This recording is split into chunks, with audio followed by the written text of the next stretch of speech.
Capítulo 2. Su vocación, sus estigmas, sus pruebas. Introducción. En este capítulo concluyen las manifestaciones de la vidente acerca de su vida misteriosa. A las preguntas de sacerdotes y seglares que la asisten, refiere diversos aspectos de su vocación religiosa y las circunstancias en que se le aparecieron los sagrados estigmas de Jesucristo, a semejanza de San Francisco de Asís, cuya estigmatización contempló en una maravillosa visión. Cuenta las pruebas indecibles que debió soportar por causa de las llagas, la lucha contra enemigos visibles e invisibles, y otros privilegios sobrenaturales que recibió, todo lo cual lo expresa con simplicidad y profundidad sorprendentes.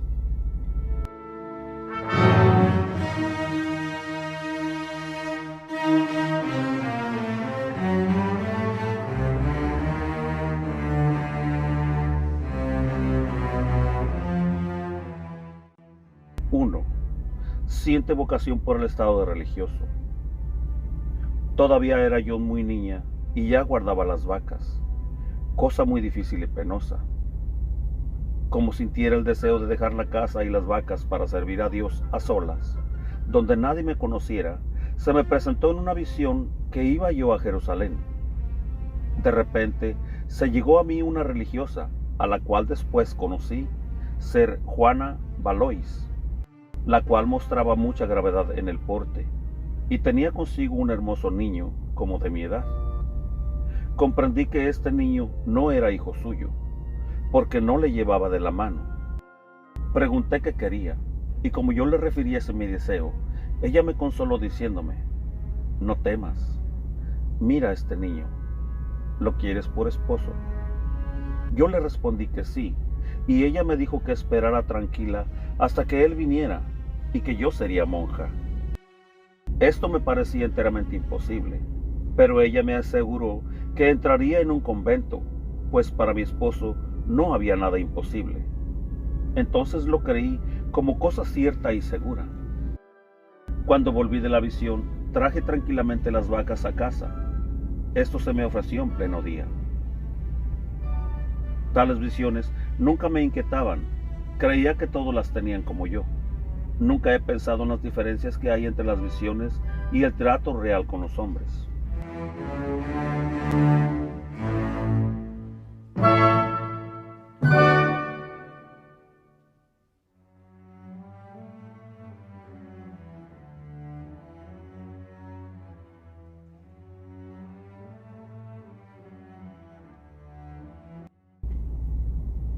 Dos. Otra visión la confirma en el propósito de hacerse monja. Había hecho mi padre el voto de regalar todos los años un ternero cebado al convento de la Anunciación de Coesfield. Cuando llevaba el regalo, solía ir yo con él. En el convento, las monjas me hacían sencillas bromas. Poníanme en el torno y le daban vuelta hacia adentro para obsequiarme. Luego le volvían hacia afuera preguntándome, en broma, si quería quedarme con ellas. Siempre les respondía que sí, y nunca quería salir del convento. Entonces me decían ellas: la primera vez que vengas, te quedarás con nosotras. Aunque era muy niña, cobré, sin embargo, mucha afición a este convento, en el cual reinaba el orden. Cuando oía la campana de la iglesia del convento, hacía oración con la intención de unir mi devoción a la de las piadosas monjas. De esta suerte, entré en íntima relación con el monasterio de la Anunciación. En cierta ocasión, estaba yo guardando un rebaño de vacas a las 2 de la tarde. Era un día muy caluroso de verano. El cielo se había oscurecido. Amenazaba una tormenta y tronaba. Las vacas estaban muy inquietas con el calor y las moscas. Yo me hallaba muy apurada porque no sabía qué hacer con aquel rebaño de casi 40 vacas, que a mí, débil niña, me daban mucho trabajo cuando corrían entre las zarzas. Estas vacas eran de los trabajadores de la aldea, cada uno de los cuales tiene que guardarlas tantos días cuantas son las vacas que posee. Siempre que yo las guardaba, estaba en oración o en contemplación, caminando a Jerusalén o a Belén, donde en realidad era más conocida que en mi propia casa. Ahora, cuando estalló la tempestad, me retiré detrás de una pequeña colina de arena donde había enebros y me pude ocultar. Oré allí y se me ofreció una visión. Llegó a mí una religiosa entrada en años, vestida con el hábito de las de la Anunciación, y habló conmigo. Me dijo que no se honra a la Madre de Dios con solo adorar y llevar y traer sus imágenes, ni con decirle toda clase de palabras piadosas, sino que se deben imitar sus virtudes, su humildad, su amor y su pureza. Me dijo además que orando en los peligros y tempestades no hay refugio mejor que las llagas de Jesús, a las cuales había tenido ella siempre íntima devoción, y que había recibido la gracia de sentir los dolores de esas llagas, pero no había manifestado esto a ningún hombre. Me dijo que siempre había usado, sin que nadie lo supiera, camisa de crines con 5 clavos sobre el pecho y una cadena a la cintura, y que siempre había tenido oculta su devoción. También me habló de su especial devoción a la Anunciación de María, y me dijo que le había sido dada a entender que María, desde su más tierna niñez, había tenido vivo anhelo por la venida del Mesías, y que sólo había deseado ser la esclava de la Madre del Señor. Me refirió, además, que había visto la anunciación del ángel. Le comuniqué cómo yo la había visto, y así nos hicimos muy amigas. Todas las cosas las habíamos visto de igual manera. Serían como las 4 de la tarde cuando volví de la visión. Las campanas del convento estaban tocando. La tempestad había pasado. Las vacas se hallaban reunidas y tranquilas. No se habían mojado. Entonces hice por vez primera el voto de ser religiosa en el convento de la Anunciación, pero luego me resolví a estar más lejos de mi familia, y nada dije de esta resolución. Después conocí en mi interior que mi amiga era Juana, y supe también que había sido obligada a contraer matrimonio. Luego la vi muchas veces, especialmente cuando en dicho estado iba yo a Jerusalén y a Belén. Entonces me juntaba con ella, y más tarde con Francisca y Luisa.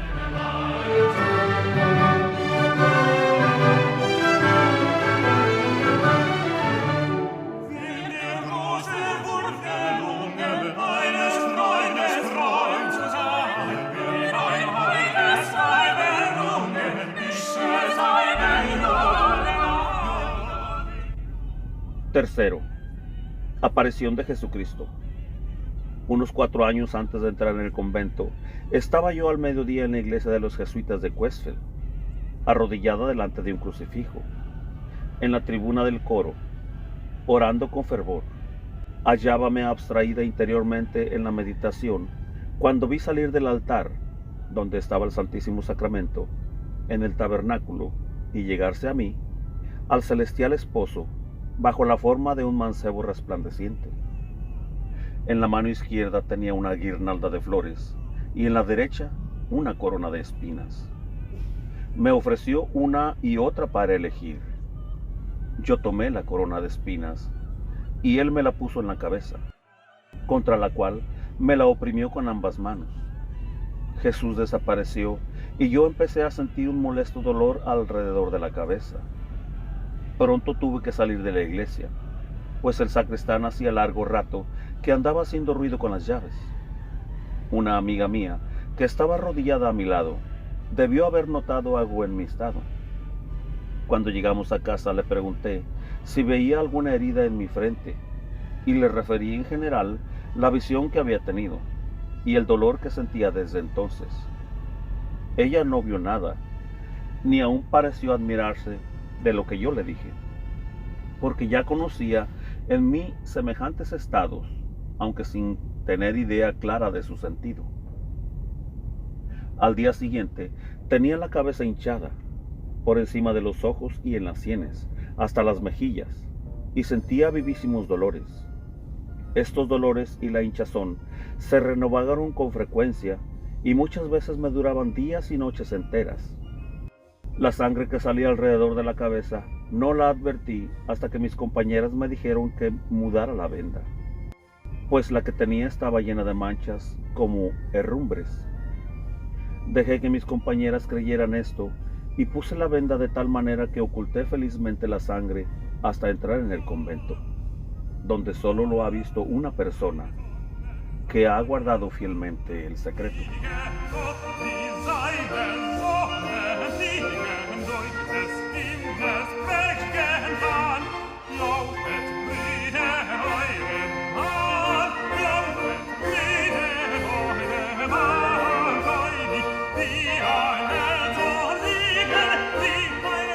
Cuatro. Se enferma y recibe un libro maravilloso. Desde aquella hora empecé a enfermar. Vomitaba con mucha frecuencia y estaba muy triste. Como andaba tan anhelosa e inquieta, mi madre me preguntó qué tenía. Yo le declaré tiernamente que quería entrar en el convento. Mucho le desagradó este propósito y me preguntó cómo quería entrar en un convento no teniendo bienes algunos y estando delicada de salud. Luego fue a quejarse a mi padre y ambos trataron de quitarme por todos los medios la idea de ser religiosa. Describiéronme la vida del claustro como una cosa sumamente difícil para mí y me dijeron que una pobre labradora, como yo, sería desatendida. Respondí: aunque nada tengo, Dios es todopoderoso y lo llevará a cabo. La negativa de mis padres me llegó tan a lo vivo que mi enfermedad se agravó y hube de quedarme en cama. Durante esta enfermedad vi una vez, al mediodía, cuando penetraba el sol por la pequeña ventana de mi habitación, llegarse a mi lecho un santo varón y dos religiosas. Los tres tenían figuras resplandecientes. Me traían un libro grande como un misal y me dijeron: si sabes leer este libro, verás lo que es propio de una religiosa. Yo respondí que lo leería y lo puse sobre mis rodillas. Estaba en latín, pero yo lo entendía todo y lo leía con mucho afán. Ellos me dejaron el libro y desaparecieron. Las hojas del libro eran de pergamino y estaban escritas con letras rojas y doradas. Había en él imágenes de santos de tiempos antiguos. Su encuadernación era amarilla y no tenía broches. Este libro lo llevé conmigo cuando entré en el convento y lo leía con atención. Luego que había leído alguna parte de él, me lo quitaban. A veces entendí que me decían: ahora tienes que leer tantas hojas. En los últimos años veía yo ese libro cuando era arrebatada a algún lugar que se refería a las predicciones y escritos de los santos profetas. Este libro me era mostrado entre otros muchos libros proféticos de todo el mundo y de todos los tiempos, como la parte que tenía yo en estos tesoros. Igualmente, veía cómo estaban guardados allí otros consuelos y auxilios que de vez en cuando había yo recibido y poseído largo tiempo. Ahora, 20 de diciembre de 1819, me quedan todavía 5 hojas para leer, pero necesito reposo para penetrar su sentido.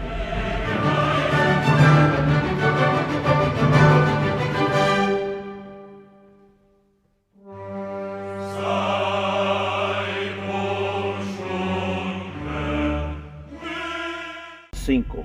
Obstáculos a su entrada en religión. La vida ordinaria me mostraba que podía dirigirme a donde quisiera, pero que entrar en un convento era imposible. Por el contrario, las visiones me conducían allí siempre y cada vez con más seguridad. Siempre conocía yo en lo íntimo de mi alma que Dios todo lo puede y que Él me conduciría hasta el fin, lo cual me daba mucho ánimo. Creo que a todos los de que desde su juventud procuran con celo alcanzar su fin, que es la bienaventuranza, les sucede lo mismo, si bien es invisible la manera como Dios los dirige. Aunque no vean esta dirección, obran conforme a ella y reciben todas sus bendiciones, tan luego como siguen los impulsos, las inspiraciones y las ideas que Dios les da por medio del ángel de la guarda, o en la oración, o por medio del confesor, o de sus superiores, o sacerdotes de la iglesia, así como por los acontecimientos y accidentes de la vida. Una vez quiso mi hermano mayor que fuese en su compañía al baile. Como yo me negara resueltamente a complacerle, Se disgustó mucho y se encolerizó conmigo y salió de casa muy descontento, pero pronto volvió. Se postró de rodillas delante de mí en presencia de mis padres y me pidió perdón. Antes de esto, nunca habíamos estado discordes. Después, nunca hemos vuelto a discutir. Como una vez me dejaste conducir por falsa condescendencia a tal diversión, sentí suma tristeza y anduve allí medio desesperada. Verdaderamente no estaba allí presente con mi espíritu, pero experimentaba tanto tormento como si estuviera en el infierno, y sentía tal turbación que no quise permanecer más tiempo. Sin embargo, no me fui, temiendo que no me convenía irme y que yéndome llamaría la atención, y así permanecí aún largo tiempo. Entonces me parecía como si me llamara desde fuera mi celestial esposo y yo huyera de él.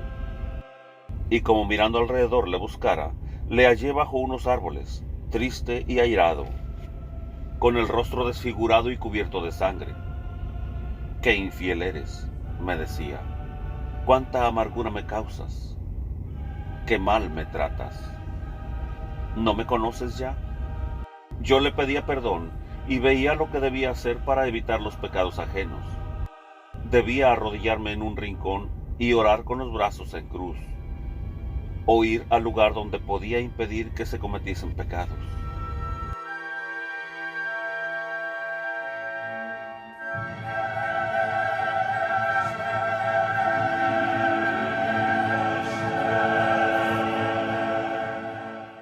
―6. Reprende la Virgen su falsa condescendencia. Cuando por falsa condescendencia me dejé conducir otra vez a una diversión, era tanto la fuerza que experimentaba para alejarme de allí, cuanto mayor empeño ponían mis compañeras en retenerme. Huí de allí. Después me pareció como si la tierra quisiera tragarme. Estaba indeciblemente turbada. Apenas había atravesado las puertas de la ciudad y tomando el camino que conduce a mi casa, se llegó a mí una mujer admirable y me dijo con grave ademán: «¿Qué has hecho? ¿Qué vida es esta? Te has desposado con mi hijo y no has de tener parte alguna con él». Luego se acercaba el hijo con el rostro desfigurado y triste, y sus censuras me partían el alma, pues yo había estado en tan mala compañía mientras él me esperaba sufriendo. Lloré y creí morirme de dolor, y rogué a su madre que pidiera perdón por mí, prometiéndole ya no volver a ser jamás tan condescendiente. Y ella, en efecto, lo pidió y fui perdonada. Prometí de nuevo no concurrir a tales reuniones. Entonces me dejaron, después de haberme acompañado largo trecho. Yo estaba en mis 5 sentidos, y ellos hablaron conmigo como pudiera haber hablado cualquier persona viva. Sentía mortal turbación y fui a casa llorando a gritos. A la mañana siguiente me reprendieron por haber salido sola. Finalmente logré la tranquilidad. Vino a manos de mi padre un librito en el cual leyó que los padres no deben llevar a sus hijos a semejantes diversiones. Fue tanta su aflicción entonces que lloró amargamente diciendo: «Dios sabe que yo creía era algo bueno». Yo misma hube de consolarle lo mejor que pude. Mis padres me hablaron también de matrimonio, hacia el cual sentía yo gran aversión. Ocurrióseme que acaso esta aversión provenía de por temor a las penalidades que trae consigo este estado. Sin embargo, si fuera voluntad de Dios, decía yo, que lo abrazara, tales penalidades habrían de serme agradables. Empecé a pedir a Dios que quitara de mí aquella aversión, si era voluntad suya que yo condescendiera con mis padres y me casara. Pero entonces crecía todavía más en mí el deseo de entrar en el claustro. Al párroco y a mi confesor les había manifestado esta duda, pidiéndoles consejos. Ambos me dijeron que si no tenía ningún hermano ni hermana que cuidara de mis padres, no debía entrar en el convento contra su voluntad. Pero como mis padres tenían muchos hijos, yo conservaba mi libertad, así que permanecí firme en mi propósito.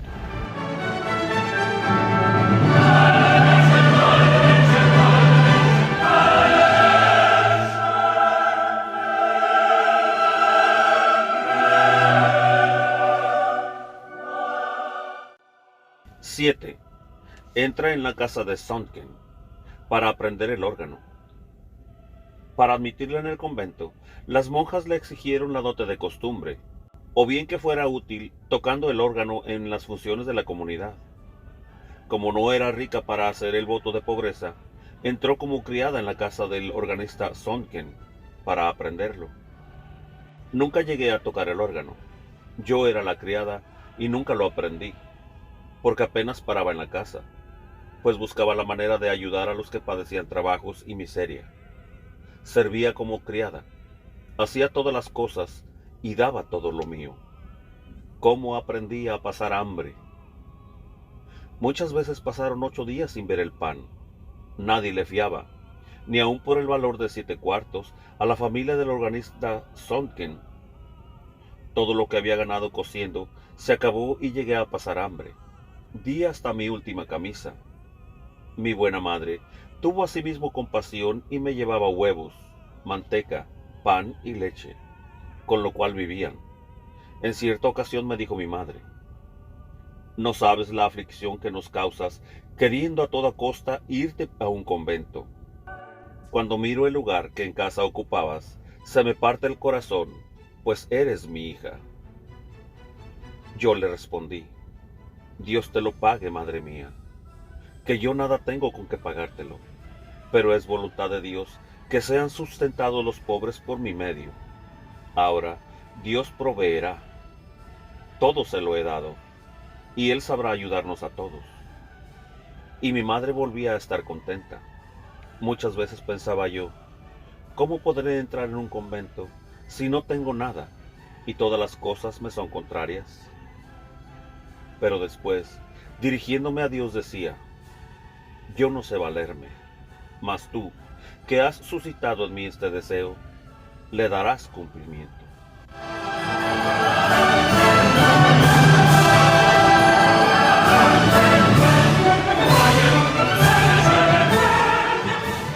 Ocho. Ve la cruz del Salvador. Esta aparición me causó espanto. Sentí escalofríos, pues miraba alrededor y veía la cruz ensangrentada, no con miradas interiores, sino con los ojos corporales delante de mí. Me vino entonces con mucha viveza el pensamiento de que Dios quería anunciarme con esta aparición algún trabajo muy grande. Temí y vacilé, pero el triste aspecto de mi Salvador venció mi resistencia y me sentí firmemente resuelta a conformarme con todo, por amargo que fuese, con tal que el Señor me diera paciencia.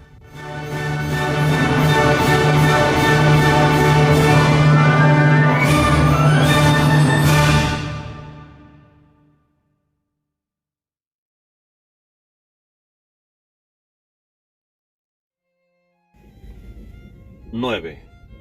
Hace profesión de religiosa agustina. Yo no tenía de qué disponer. Acudí a mis padres y hermanos, pero ninguno quiso darme nada, ni siquiera mi buen hermano Bernardo. Todos vinieron sobre mí y levantaron la voz como si los hubiese arruinado con aquella fianza. Pero la deuda había que pagarla antes que yo hiciera los votos. No cesaba de pedir a Dios que se compadeciera de mí, hasta que por fin tocó el corazón de un hombre piadoso que les dio 3 táleros. Mi hermano lloró después muchas veces por haber sido tan duro conmigo. Vencido al cabo este obstáculo, y terminados los preparativos para hacer los votos, se presentó por último otra dificultad. La reverenda madre me anunció a mí y a Clara Sonken que hacía falta algunas cosas que habían de traerse de Münster, por las cuales era preciso que cada una de nosotras pagara 3 táleros. Esto me turbó mucho, porque no tenía dinero. En mi apuro, fui a quejarme al abate Lambert, el cual me dio 2 escudos. Cuando volví a mi celda muy contenta, hallé encima de la mesa 6 táleros. Los 2 escudos se los llevé a mi amiga, que tampoco sabía cómo reunir la cantidad exigida, pues nada poseía. 8 días antes de la presentación de la Virgen en el templo, el segundo día de la novena que precede a esta fiesta, en cuyo mismo día del año anterior habíamos tomado el hábito Clara Sonken y yo, hicimos la profesión religiosa de agustinas en el convento de Agnetenberg, en Dülmen, en el año 1803, y desde aquel día fuimos consagradas esposas de Jesucristo bajo la regla de San Agustín. Después de la profesión, volvieron mis padres a ser buenos conmigo. Mi padre y mi hermano vinieron a Dulmen y me trajeron de regalo 2 piezas de tela de hilo. Mi piadoso y severo padre, que con toda mi familia había llevado a mal que yo entrara en el convento, me había dicho, al despedirme de él, que pagaría con gusto mi entierro, pero que para el convento nada me daba. Ahora cumplía su palabra, pues aquella tela era la mortaja con que habían de sepultarme en el claustro.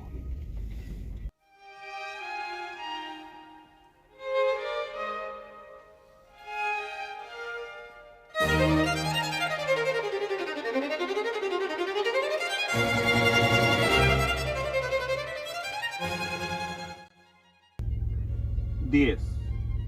Ve la causa de ciertas enfermedades de los animales. Como una vez hubiera en aquella pequeña ciudad una gran mortalidad de vacas, las gentes llevaban su ganado a cierta casa para que se las curasen, pero la mayor parte de los animales morían. Una mujer vino a mí lamentándose y llorando, y me pidió que rogara por ella y por aquellos pobres labradores. Cuando hice oración, vi los establos de aquellas gentes y las vacas sanas y las enfermas. Vi también cuál era la causa del mal y la eficacia de la oración para remediarlo. Muchas vacas estaban enfermas en castigo del orgullo y la falsa seguridad de la gente, que no sabían que Dios puede dar y quitar los bienes para exhortarlos a penitencia.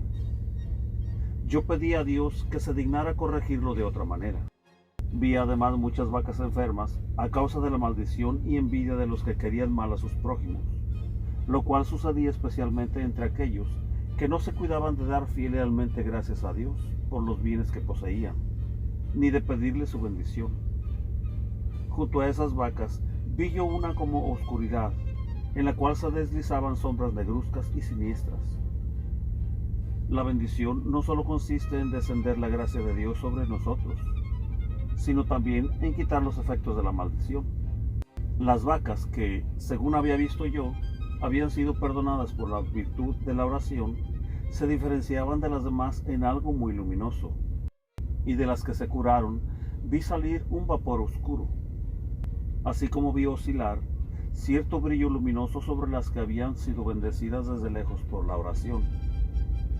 Vi por último que, de repente, cesó el contagio. El ganado de aquella mujer salió del todo ileso.